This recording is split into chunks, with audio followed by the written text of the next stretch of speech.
we snuck it in there. The timing was perfect, so we went out. I have a big party barn at my house.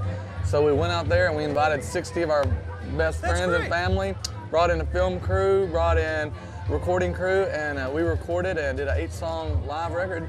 And you can go online right now and you can download it. Go to KevinFowler.com, and every 2 weeks we put up a new song. So over 16 weeks, from that you can, set. yeah. Right. So over 16 weeks, you can collect the whole record, and you can have a record that you can't buy anywhere else. Well, okay, well then take that further. Why, if you can do that and you had good response from it, and you want to give it, and it's for the fans really, it's not for that record label.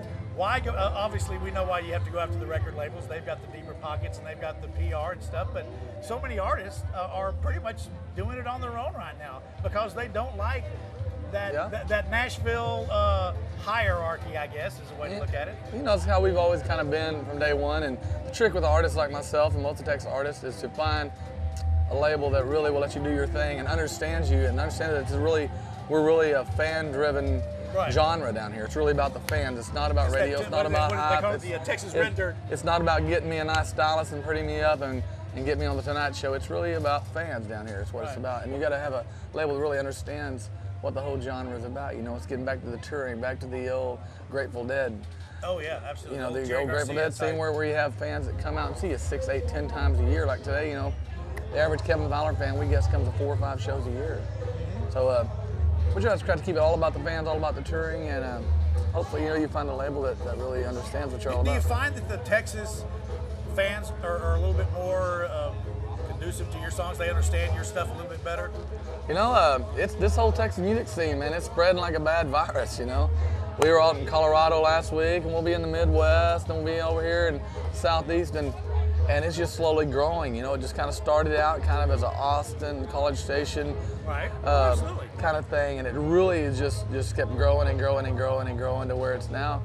I mean, you look at all the guys we're just playing wherever we can, and it just keeps spreading and spreading. It's great to see the way the scene has just grown from a few years ago, you know, where we were all playing on the back porch of the Chicken. Yeah, and now, exactly. And now everybody, now we're playing arenas and amphitheaters and everything. It's just been a really cool ride to watch this scene grow. Do you miss that time when you used to play at the back porch of the Chicken, that kind of thing? Do you still kind of wish for that every once in a while? We still get to play to 5, 10 people. Occasionally, if we go to Minnesota or somewhere, you're like, Kevin who? Yeah. But man, I just love just seeing how it's become such a huge thing, and how the general population down here has really supported Texas music is just awesome. You don't see anywhere else on the planet. Right. Well, that's what I said. The Texas fans, music listeners, they're a little bit more deeper with it. I see that they take a little bit more from your song and your performances. Yeah.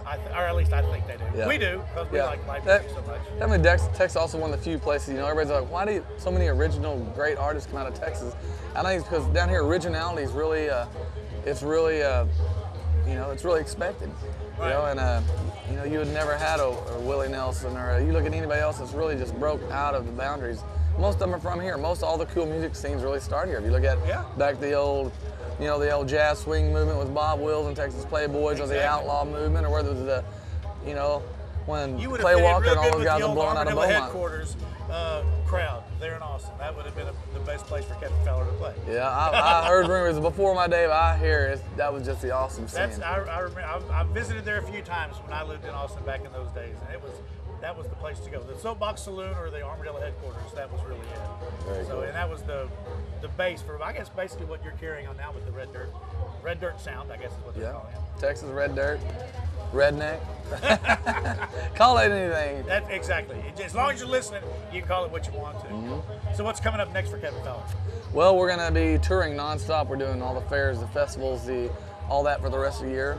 And then in December every year we do our Deck the Dance Hall tour, our little Christmas run. Mm-hmm. But we're going to try to get a record out this year. We're hoping to get it out by the fall.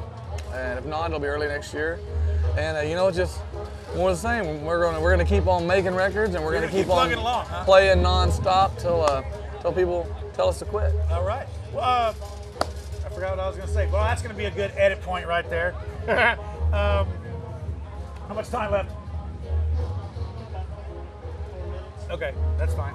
We can talk about Duck Jam. We can talk about I was about to say Ducks Unlimited. Get me started. You'll shut me up because I know I do a lot of stuff with these guys. First thing, compare playing the arena type things indoors, and then you've got festivals like Duck Jam here, where you can, there's people standing around us right now. The cameras can't see it, but there's quite a few people out here watching us do this, and it's far different than an arena or playing someplace in Houston or an enclosed I love area. playing outdoors. That's one cool thing about Texas. The weather's so nice most of the time that there's a lot of outdoor festivals in every town in Texas. Every vegetable and every plant, every animal has its own festival. You have the alligator festival, you have the mosquito festival, you have the strawberry festival, the watermelon jubilee. You have all these things, and I think Texans really just enjoy their festivals, and the weather down here makes it all that much better. Today looks like the weather's going to work with us, It does. It's cloudy, it's windy, but the clouds can help the sun a little bit. It's not bad. We're sweating a little bit under this tent, but other than that, it's good. We're going to make it. We're going to, exactly. Ducks Unlimited, Duck Jam. You've played this a few times. Oh yeah, I'm a huge supporter. Everybody knows anything about me knows that I'm really into hunting and fishing. I have an outdoors website also, Kevin Fowlerv Outdoors. You can go there and check it out. But it's just a cause. We're always asking musicians to play for different causes. It's always great to play for one that you actually are part of, that you really believe in, and that's really something that you're really into. And Ducks Unlimited, since I was a kid, I've always been a member, and just what they do with wetlands preservation and with waterfowl in general. And I'm a huge duck and goose hunter, and it's great to see what they've done, and they were the first real conservation group, that really hunters put together and started this thing where they really were working towards wildlife. And now you see from the Rocky Mountain Elk Foundation to the Wild Turkey Federation to all the Quail Unlimited, all these groups now, it all started. Ducks Unlimited was the first one out there, and they've done such an awesome job with working with waterfowl and wetlands and everything that they really were the forerunner of the whole conservation movement. So it's great for me to be a part of something that I really dig and I really enjoy, and something that really. I noticed earlier, it's a couple of hours ago, I saw you kind of just strolling through the amphitheater, just kind of talking to people and just kind of getting a feel for that. Is that something you normally do when you go to different venues? Yeah. And I think that's another thing about the Texas music scene is that the artists are very hands-on, It's not like we're going to sit backstage and we're going to hide out in the bus, And just wait for your meet and greet and get it done. Yeah, most Texas artists, especially myself, it's all about the fans, and I like to go out and mingle at night, and every night after the show we make sure that we go out and sign autographs, shake hands, and meet people, and because it's really one-on-one. That's the cool thing about this scene is the interaction between the fans and the artists. Where if you're a fan of Pat Green, you can go up and meet Pat Green. If you're a fan of Roger Krager, you can go meet him any night you want to. You can go to the show, you can shake his hand, you can say, hey man, thank you. And that one-on-one interaction, which is what I think really fuels this whole music scene. So, I love getting out there and meeting with the public. It's fun staying on the bus, a bunch of stinky boys on the bus.